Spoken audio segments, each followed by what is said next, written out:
కానీ సరే ఇక్కడ ముఖ్యంగా చూసుకుంటే చంద్రబాబు నాయుడు గారి పేరు తీశారు. తర్వాత సరే ఆయన పెద్దగా తిట్టలేదు కానీ అప్పుడు ఇట్లా తెలంగాణ ఉద్యమానికి ద్రోహంగా వ్యవహరించాడని చెప్పేసి అక్కడ ఆప్ చేసేసారు. ఈవెన్ ప్రైమ్ కూడా మాట్లాడారు, ఒక మాట చంపారు బతికిచ్చారు అన్నాడు. అంటే వాళ్ళని చీల్చి చెండాడే విధంగా లేదు. కానీ ఇక్కడ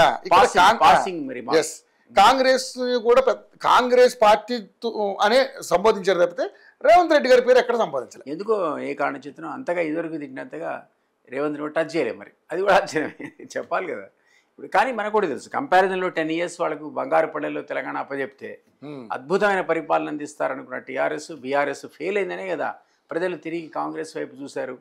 బీజేపీ మధ్యలో ఫెయిల్ అయింది కాబట్టి బండి సంజయ్ నాయకత్వంలో అద్భుతంగా సక్సెస్ అయ్యి ట్రయాంగిల్లో ఉండాల్సినటువంటి పోరాటం కాస్త అది వన్ సైడ్ అయిపోయింది. ఈయన పక్క జరిగిపోయాడు బీజేపీ.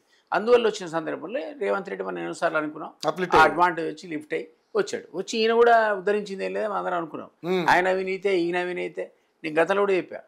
ఉన్న దేవుడు ఎరుగు వచ్చే 6 మంత్రుల ఎక్స్పాన్షన్ సంగతి ఉన్న 6లో ఉన్న 4 అవినీతి పనులను ఓపెన్ గా మీడియా చెప్తోంది. తీసిపారే వాళ్ళని తీసేసి తెలంగాణ సోయితో పరిపాలించాలని నేను సార్లు తెలంగాణ సోయి అవసరం. తెలంగాణ వచ్చింది ఎందుకు అసలు 1200 మంది ఆత్మ బలిదానాల మీద ఏర్పడే తెలంగాణలో ప్రభుత్వాలు తెలంగాణ సోయితో పరిపాలించకపోతే ఏం జరుగుతాయో కళ్ళెదురుగా టీఆర్ఎస్ చూపిస్తోంది. వాళ్ళ తెలంగాణ సోయిని కోల్పోయాయి కదా, అధికారం కోల్పోయారు.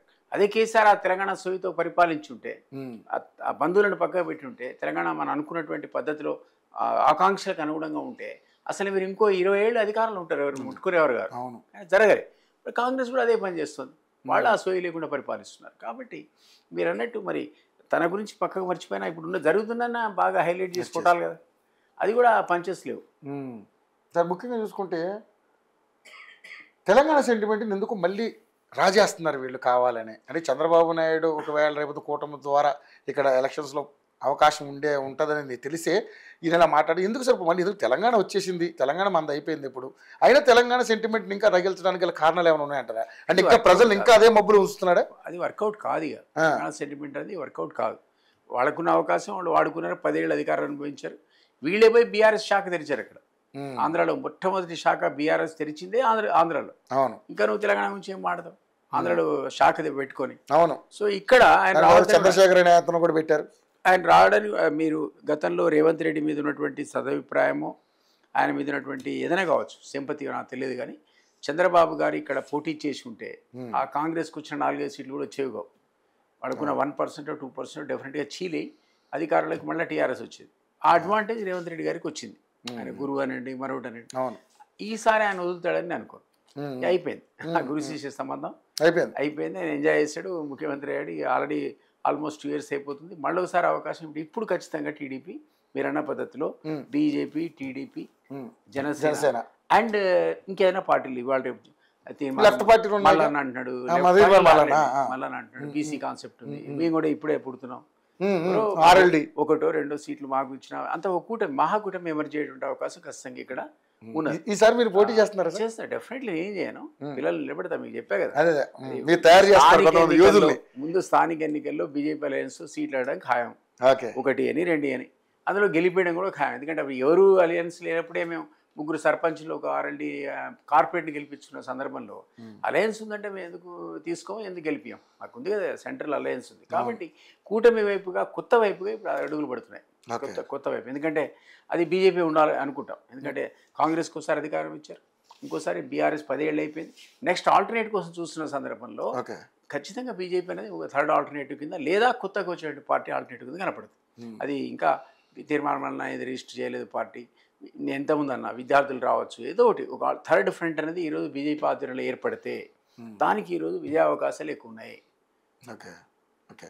సో ఈ సభ ద్వారా నిజంగా మరి ఏంటి సార్, అంటే తన బలం ఎంత ఉంది నాకు తెలంగాణలో అని తెలుసుకునే ప్రయత్నం చేశాడని అనుకోవచ్చా కేసీఆర్ గారు? ఇంకా మేము ఉన్నామా అంటే మనుగడలో ఉన్నామా లేదా అని వచ్చిన దాన్ని బట్టి చూస్తే డెఫినెట్లీ టోటల్గా జీరో చేయలేం కదా మనం. మీరు ఎంత డబ్బులు ఇచ్చి ఎంతమంది ఇచ్చి ట్రాన్స్పోర్ట్ అరేంజ్ చేసినా గట్టిగా 1,00,000 మందినో 2 లక్షల మంది తీసుకురావడం అనేది అంత ఈజీ కాదు. పట్టుకొచ్చాడు, అది చూపిస్తున్నాడు కదా కొంత ముందే స్టేజ్ మీద నాయకులు ఉన్నారు. నియోజకవర్గానికి 50 లక్షలు పంపించారు అని తెలుసు. డెఫినెట్లీ వాళ్ళు సగం దీన్ని సగం ఖర్చు పెట్టినా జనం అయితే వచ్చారు కదా. ఆ పార్టీని అవుట్రేట్గా జీరో అనలేం, కానీ చేతులు ఆ స్థాయి తెచ్చుకున్నారు. అది మనం అరే విషాదం తప్ప. ఇప్పుడు అది అంత ఈజీ కాదు తిరిగి ఆ అభిమానాన్ని తీసుకురావడం.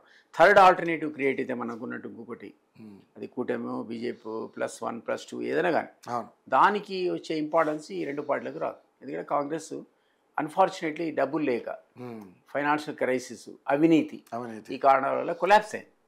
పబ్లిక్లో చర్చ వస్తుంది.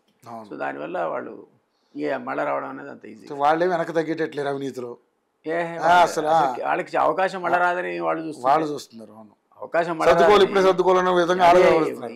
ఏమంటారు, దీపం ఉండగానే ఇల్లు చక్కబెట్టాలనేటువంటి ఆ కాన్సెప్ట్ లో ఉన్నట్టు కనపడుతుంది. రెండోసారి 10 ఏళ్ళు గవర్నమెంట్ లో ఉండాలని ఆశ వస్తుందని ఆలోచన వాళ్ళకే లేదు. మీరు వాళ్ళు అడిగితే చెప్తారు అసలు మళ్ళీ వచ్చే సమస్య లేదు, ఇప్పుడు సర్దుకోవాలని. సో ఆ పద్ధతిలో ఉంది కాబట్టి కాంగ్రెస్ మర్చిపోండి. బీఆర్ఎస్ అంత ఈజీ కాదు.